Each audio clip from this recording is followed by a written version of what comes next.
Hello everyone, 7th B class science. Good morning and I hope all are doing good. आज है 18th of July और आज का day है Saturday. आज हम पढ़ेंगे ट्रॉपिकल रेन फॉरेस्ट के बारे में। ट्रॉपिकल रेन फॉरेस्ट के बारे में पिछले सेशन में हमने पढ़ा पोलर रीजन के बारे में। पोलर रीजन में कौन कौन से एनिमल होते हैं वो हमने पढ़ा। वहाँ पे कितना जो है वो टेम्परेचर रहता है और क्लाइमेट के बारे में हमने पढ़ा। तो अब हम पढ़ेंगे ट्रॉपिकल रेन फॉरेस्ट के बारे में। इसको पढ़ने से पहले आपको पता होना चाहिए कि ट्रॉपिकल रीजन कौन सा होता है। तो चलिए देखते हैं। जैसे मान लो ये है हमारी अर्थ, ठीक है। मान लो ये है हमारी अर्थ, ये है हमारी पृथ्वी जिस पर हम लोग रह रहे हैं। तो ये जो ऊपर वाला रीजन होता है उसको बोलते हैं पोलर रीजन, नॉर्थ पोल, और ये नीचे होता है साउथ पोल। ये होता है हमारा पोलर रीजन, पोलर रीजन, ठीक है। अब ये ट्रॉपिकल रीजन कौन सा होता है? ट्रॉपिकल रीजन होता है बिल्कुल सेंटर लाइन। ये जो सेंटर लाइन होती है इसको बोलते हैं इक्वेटर, और सेंटर लाइन के आसपास जो भी एरिया होता है, इसके नियर जो भी आसपास जो भी रीजन होता है वो कहलाता है ट्रॉपिकल रीजन। तो आई होप कि आप लोग ट्रॉपिकल रीजन के बारे में समझ गए होंगे। ट्रॉपिकल रीजन कौन सा होता है? इक्वेटर। इक्वेटर को पहले आप लोग समझिए। इक्वेटर मतलब जो अर्थ के बिल्कुल सेंटर से लाइन जाएगी वो होता है इक्वेटर, और उसके पास आसपास वाला जो भी एरिया होता है वो होता है ट्रॉपिकल रीजन। अब देखिए जो ट्रॉपिकल रीजन है, जो भी इक्वेटर है, उसने जो है वो अर्थ को 2 पार्ट्स में जो है वो बांट दिया है। ऊपर का होगा नॉर्दर्न हेमिस्फीयर, ए वाला होगा नॉर्दर्न क्योंकि ऊपर होता है नॉर्थ पोल, और नीचे होता है सदर्न हेमिस्फीयर क्योंकि नीचे होता है साउथ पोल। तो इस साइड सदर्न हेमिस्फीयर, इस साइड नॉर्दर्न हेमिस्फीयर। तो इसको भी आप लोग याद रखिए। तो चलिए देखते हैं ट्रॉपिकल रेन फॉरेस्ट के बारे में। सबसे पहले मैं यहाँ से पढ़ना स्टार्ट कर रहा हूँ द ट्रॉपिकल रीजन। तो यहाँ पे आप लोग देखिएगा। The tropical region on the earth are the region which are close to the equator and hence receive more amount of sunlight during the year. Because of this, these area have hot climate. The temperature in tropical region can be as high as 40 degree Celsius and can be drop until 15 degree Celsius. अब देखिए ये थी हमारी अर्थ, ठीक है। ये है सन, अर्थ है जो सन के चारों ओर ऐसे ऐसे चक्कर लगा रही है। तो अर्थ की जो सनलाइट जो भी सन से सनलाइट पड़ेगी, देखिए यहाँ पे इक्वेटर पर बिल्कुल सीधे ही पड़ेगी। यहाँ पे पहुँचने में थोड़ा टाइम लगता है। तो यहाँ पे हमने पढ़ लिया है कि पोलर रीजन में काफ़ी ज़्यादा ठंड होती है, काफ़ी ज़्यादा बर्फ़ पड़ी रहती है। लेकिन यहाँ पे जो है वो सनलाइट डायरेक्ट पड़ रही है। देखिए डायरेक्ट पड़ रही है इस रीजन पर, जो भी इक्वेटर के आसपास वाला रीजन है, डायरेक्ट वहाँ पे सनलाइट पड़ रही है। तो डायरेक्ट पड़ रही है, इसका मतलब ये है कि वहाँ पे जो है वो ज़्यादा ठंड नहीं होने वाली है। तो ऐसे आप लोग इसको देखिए। ऊपर लिखा है कि द ट्रॉपिकल रीजन जो होता है अर्थ का, वो रीजन होता है जो इक्वेटर के बिल्कुल आसपास होता है, और हैंस रिसीव, और इसलिए जो है वो वहाँ पे सनलाइट ज़्यादा पड़ती है, मोर अमाउंट में पड़ती है।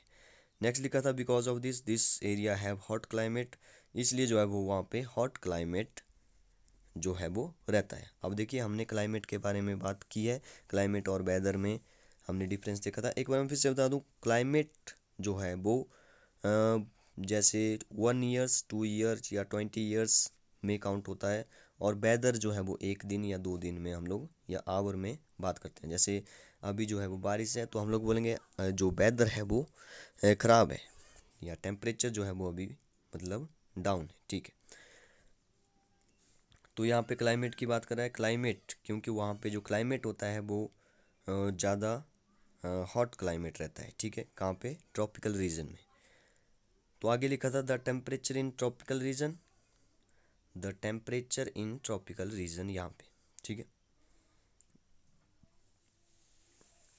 The temperature is in tropical region can be as high as 40 degree Celsius and can be drop until 15 degree Celsius. देखिए बोल रहा है कि एक तो 40 डिग्री सेल्सियस मैक्सिमम टेम्परेचर तक जा सकता है, और मिनिमम जा सकता है 15 डिग्री सेल्सियस में। किस रीजन में?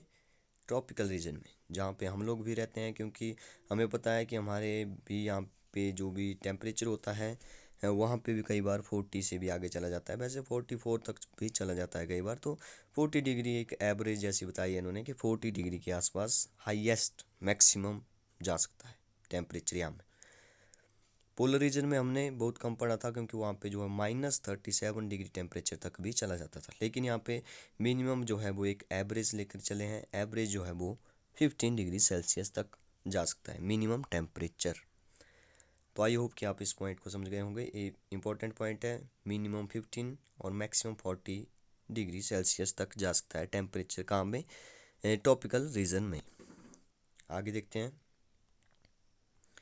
आगे लिखा the length of the day and night are almost equal. अब देखिए पोलर रीजन में हमने पढ़ा था कि वहाँ पे जो डे और नाइट होता है 6 मंथ जो है वो डे रहता है और 6 मंथ नाइट रहती है। लेकिन आपको बताया जहाँ हम लोग रह रहे हैं वहाँ पे जो है वो डे और नाइट लगभग इक्वल ही होता है। ठीक है, 12 आवर की जो है वो नाइट होगी और 12 आवर डे होता है, थोड़ा आगे पीछे वो होता रहता है। तो ऑलमोस्ट इक्वल रहते हैं डे और नाइट। ठीक है, ट्रॉपिकल रीजन में इक्वेटर के आसपास। However there is a lot of rainfall and so the tropical rain forest are found in this region. अब देखिए ये यहाँ पे इंपॉर्टेंट पॉइंट लिखा है। अब देखिए जहाँ पे सनलाइट ज़्यादा पड़ेगी वहाँ पे जो है वो इवेपोरेशन ज़्यादा होगी, इवेपोरेशन ज़्यादा होगी तो बारिश वहाँ पे ज़्यादा होगी। अब वहाँ पे बारिश ज़्यादा हो रही है तो वहाँ पे जो है वो हम लोग बोलेंगे ट्रॉपिकल रेन फॉरेस्ट, तभी वहाँ पे ट्रॉपिकल रेन फॉरेस्ट पाया जाता है। ठीक है, तो आगे लिखा है the tropical rain forest are home to a wide variety of vegetation and animals. अब ट्रॉपिकल रेन फॉरेस्ट में जो है वो व्यापक वैरायटी की जो है वो वेजिटेशन एंड एनिमल्स जो है वो बहुत सारे पाए जाते हैं। हम लोग आगे पढ़ेंगे एनिमल्स कौन कौन से जो है वो ट्रॉपिकल रीजन में पाए जाते हैं, हमारे आसपास कौन कौन से जो है वो एनिमल्स पाए जाते हैं और कैसे अपने आप को जो है वो उसी टेम्परेचर के हिसाब से अपने आप को अडेप्ट कर लेते हैं। तो जैसे हमने पोलर रीजन में एडेप्टेशन के बारे में पढ़ा था कि जैसे वहाँ पे जो है वो पोलर बियर और पेंगुइन्स अपने आप को अडेप्ट कर लेते हैं, एडजस्ट कर लेते हैं, मतलब कि टेम्परेचर के हिसाब से, जैसे वो बिल्कुल वाइट होते हैं। ठीक है, तो यहाँ पे बिल्कुल वाइट नहीं होगा क्योंकि यहाँ पे ज़्यादा बर्फ़ नहीं होती है, तो वहाँ पे अपने जो भी वहाँ का कलर होगा वो उसी हिसाब से अपने आप को एडजस्ट कर लेते हैं, अडेप्ट कर लेते हैं। ठीक है, तो आई होप कि आप समझ गए होंगे। आगे हम ये लेक्चर नंबर हमारा 10 था। अब अगर आपको बीच में हॉलीडेज़ हो जाती है कुछ दिन की तो हम उसके बाद पढ़ना स्टार्ट करेंगे और होमवर्क भी आपको दिया जाएगा। ठीक है, thank you and God bless you all.